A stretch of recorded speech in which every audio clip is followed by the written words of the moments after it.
If you want to enjoy your time in family gatherings and hanging out with friends, but without the psychological pressure of social anxiety and that pressure of people pleasing, this video is going to be greatly beneficial for you.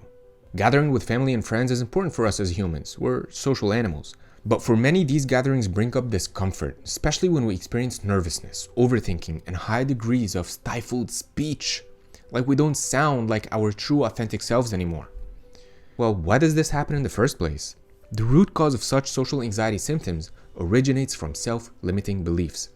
Disempowering thoughts that developed in childhood that automatically became so embedded in our unconscious mind as beliefs. These beliefs not only shape how we view the world in a way that isn't helpful, but they program our body, specifically our voice, to sound stifled, weak, and unengaging. In this video, I want to do a deep dive into a true story of working with a client to help you relate and better understand this common struggle of vocal inhibition that causes social anxiety and how to overcome it for good. And what are 6 powerful affirmations that you can repeatedly apply to experience increasing levels of vocal power and freedom on a daily basis. As you're listening to the story that we're about to explore together, you may quickly realize that you're developing a deeper awareness of your own inner world and its powerful connection to your vocal confidence. But if this is your first time here, I'm your favorite inhibited voice coach, Hossam. I help people go from socially anxious to socially confident through healing their voice physically and psychologically at the root cause. Because this is something that I struggled with for over 2 decades, and I finally discovered sustainable ways to overcome it. Now sharing it with so many people as well. I invite you to join my free mini course link in the bio to learn the foundations for a healthy voice, and if you need one-on-one help, secure a complimentary call and I'll speak to you personally. Now if that sounds like a good deal, please smash the like and subscribe button, and let's dive in. I was working with a client, and for the sake of the exercise, let's call him Jeff. Jeff realized something profound during one of our sessions. His voice would tighten up when interacting with his family, especially when in groups. His voice would go in this high pitch and he would sound softer and almost sound like he's unsure of himself. He can see others not being impressed or not even paying attention to what he's trying to share. That left him with a sense of weakness, shame, and like he's not being his authentic self. Through introspection, we identified an internal, self-limiting belief that he had that he wasn't aware of. That self-limiting belief was, I shouldn't stand up for myself. This self-limiting belief was very subtle, yet very insidious. It was not only shaping his view on the world, but how his nervous system stifled his ability to speak in order to keep him low profile and unthreatening. Even though this primitive coping mechanism kept him from being punished, ridiculed, and criticized when he was a child, as a young adult now, he needs a different mechanism that allows him to be confident, powerful, and dynamic whenever and wherever he wants to speak. Ultimately, he needs empowering beliefs to be operating in his unconscious mind if he wants to achieve inner peace, forge meaningful relationships, and the success that he desires in his career. To uncover the origin of Jeff's self-limiting belief, we had to go beyond surface-level awareness, using techniques to access deeper wavelengths of the unconscious mind. One simple way is slowing down the breath, breathing deeply, and exhaling slowly. Why is this so important? Because these programmed reactions are stored deep within and are often inaccessible to the conscious mind. To truly transform them, we need to tap into them at the source, where real, lasting change can occur. For Jeff, this exploration brought him back to a pivotal moment in his childhood. At the age of 12 years old, he had moved to a new country and started to go to a new school. But this was a challenging transition. He was eager to make friends, but found himself met with rejection, ridicule, and isolation. One memory stood out vividly. At the school bus stop, 7 to 8 students towering over him, blocking the light and the open scene, laughing and criticizing him. In that moment, his body froze, his shoulders tensed up, and he didn't know what to do. It was difficult for a 12-year-old to navigate the situation verbally and use his voice to command respect or cooperation. It is a less than optimal yet primal and natural defense mechanism, where our primal brain tries to freeze or appease to avoid further harm. Jeff instinctively made himself small and unthreatening, hoping to escape the ridicule and the unjust situation. I want to highlight that being honest, vulnerable, and brave enough to talk about these difficult emotions is a huge win in of itself. We can't heal what we don't reveal, and it takes real courage to dig deep and reveal what requires healing so that we achieve our dreams and goals in life. This situation was deeply painful, not just because of the bullying, but because it put Jeff in a no-win situation. As a child, he was desperately wanting to fit in and avoid being furtherly isolated. Standing up for himself felt like too big of a risk, and that it might make him even more of a target of bullying. At the same time, he felt a deep resentment towards himself for tolerating the mistreatment.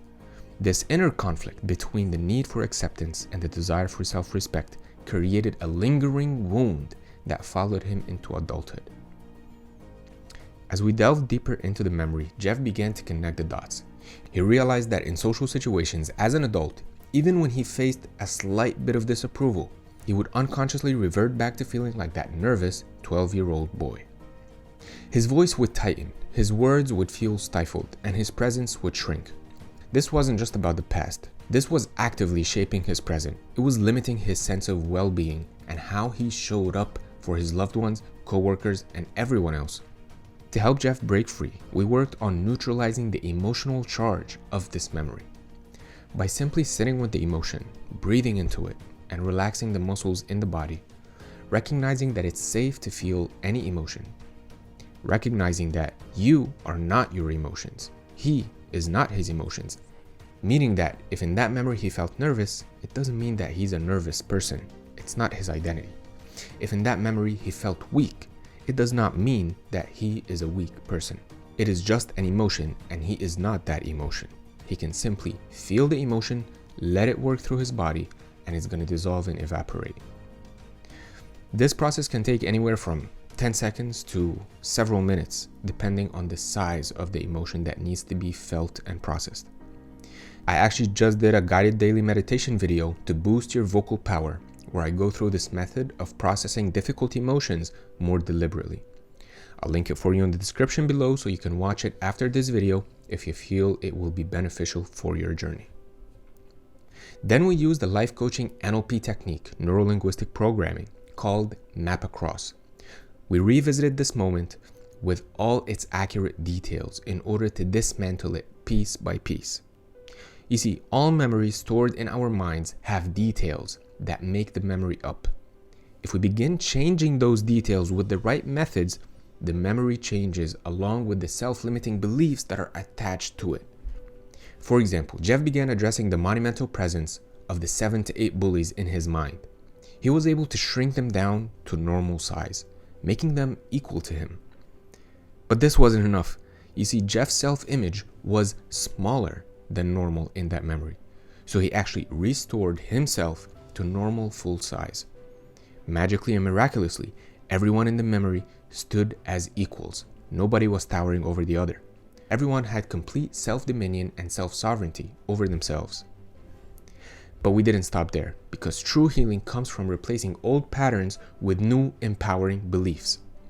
Jeff's younger self was deeply in need of understanding and validation, something he didn't receive at the time.